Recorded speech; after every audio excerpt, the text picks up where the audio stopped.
地方风上头来看，台湾山羊仔最近清在伫苗栗的南庄会当看到，有登山客就表示讲，最近几日届已经看到台湾山羊仔，嘛发现讲因哪亲像唔惊青云唔惊人，苗栗的农业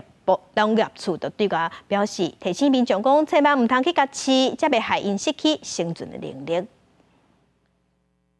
草埔内传出声音，原来是长庄山羊仔当地认真食物件。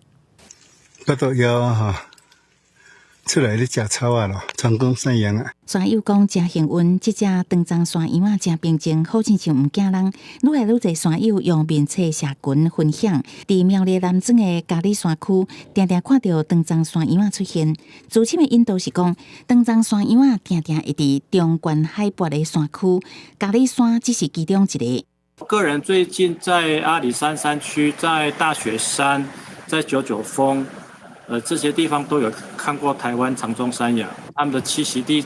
遭受到破坏之后，渐渐的最近这几年来数量越来越增加，然后也有往低海拔来生活的这个趋势越来越明显。丁浩阳是讲，南庄的嘉里山关渡2200公尺，是属有小百岳之一，因为是热门爬山的路线，山友真侪。长庄山羊仔好亲像嘛对人的出现渐渐会惯势，传出有看到的人愈来愈侪。苗栗县农业处烦恼行为模式有可能因为安尼改变，可能会就是有因为喂食，他们可能看到人也会变得不怕人这样子出来，所以我们是希望说游客就不要喂食野生动物，这样子会改变他们的行为。